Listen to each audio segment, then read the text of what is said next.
सूर्या का catch outstanding था क्योंकि मैच गेम चेंजर बोलते हैं ना हम, वो गेम चेंजिंग मूवमेंट था जिधर अपने को वो मौका मिला. If you ask about Surya's catch, he would have already taken 50 catches in the practice like that. When that moment comes, it's his decision and the awareness of rope.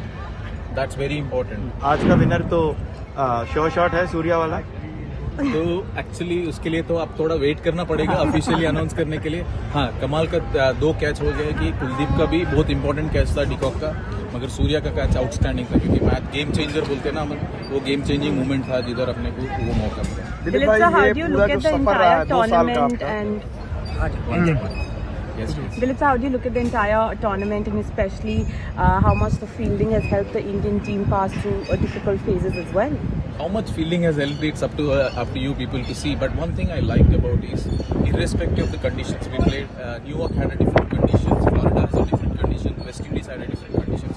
But one great part of this team is they adapted really well for the different surfaces, and there's a wind always comes into play in West Indies. So they adapted really well, and we never let our intensity go, irrespective of things. And one thing great about this team is camaraderie between each other. There's always somebody helping each other, working as a fielding unit is something special to see. Dilip, like what goes into a catch like Surya's? Like, can you just explain? See, he must. If you ask about Surya's catch, he would have already taken 50 catches in the practice like that. But in a match, when that moment comes, it's his decision and the awareness of rope. That's very important. Awareness of rope and knowing and confidence that he can throw it and come it up. It's a decision making at that point at the time. He was gone on at that point at the time. Dilip भाई, when you having day matches यहाँ पर हैं और white ball, white sky, white clouds, कितना difficult हो जाता है high catches? Specially जब क्लियर स्काई होता है डेफिनेटली तकलीफ होता है, बट हम उसके लिए भी हम बोलते हैं कि बॉल को ट्रैक करो ताकि तुम्हारे को इतना एंकर पॉइंट मिले कि एक अगर क्लाउड मिला या फ्लड लाइट मिला है, किसी का एंकर पॉइंट मिल गया तो then it's is easy for the track. But definitely it's not an easy to do, specially people coming from sub continented do in a sky where is clear sky. Dilip भाई, ये कितना challenge होता है कि जब आपके पास एस्टैब्लिश प्लेयर होते हैं, उनका एक सर्टन फील्डिंग स्टैंडर्ड पुराने टाइम से, नए खिलाड़ी, ईजी या डिफिकल्ट क्या रहता है नए प्लेयर से हैंडल करना या पुराने जो हैं उनको? बट इसमें पहली बात मैं क्रेडिट देना चाहता हूँ प्लेयर्स के, बिकॉज इतना शेड्यूल में भी फिर भी उन लोग जब ऑप्शनल प्रैक्टिस होता है, most of our practice sessions, उसमें उन लोग खुद रिस्पॉन्सिबिलिटी लेके आते हैं. So that's a credit for the players.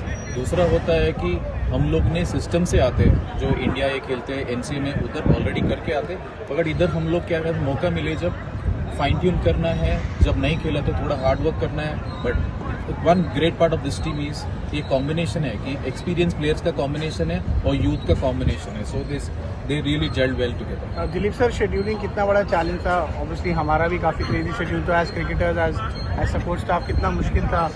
Super 8 specially turn around time कुछ भी नहीं था. If you talk about adaptability, I feel I rate Indian team always higher because हम लोग को पता है ये शेड्यूल, तो हम कभी ऐसा नहीं सोचे कि भाई इसका टाइम कम है, ऐसा नहीं. We are all prepared for all circumstances. So I think that is what I said.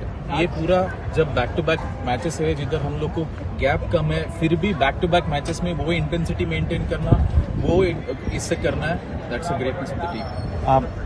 One word on Rishabh Pant and his wicket keeping. 17 महीने के बाद आया, नी उनका जो है पूरी तरीके से लगभग रीस्ट्रक्चर हुआ. उसके बाद इतनी इंटेंसिटी के साथ मैचेस खेलना, बैक टू बैक मैचेस खेलना, एक आईपीएल खेलना, उनके विकेट कीपिंग और उनके बाद सबसे पहली बात है, जब वो आता था मैं सोच रहा था सबसे बड़ा चैलेंज होगा wicket keeping, but real credit आया. मैं सरप्राइज हो गया एक्चुअली आईपीएल में देखते मैं, क्योंकि मैं फॉलो कर रहा था क्योंकि वर्ल्ड कप उसके बाद में है, तो I was following IPL. The way he did couple of leg stump stumpings and the caught behinds, एंड सबसे बड़ा चैलेंज था वो बैठ पाएगा पूरा. Credit to him, but because I have seen him between at NCA. He really worked hard in his fitness and his skills. Skill तो उसके पास कभी भी है, but how did the body support him? But credit to him the way he supported. But बाकी चीज़ हम लोग थोड़ा fine tune करते हैं based on conditions. ये विकेट पे इधर क्या ज़्यादा आता है तो उसके हिसाब से हम लोग प्रैक्टिस करते हैं. If you like this video, then like, share and subscribe to ET Now.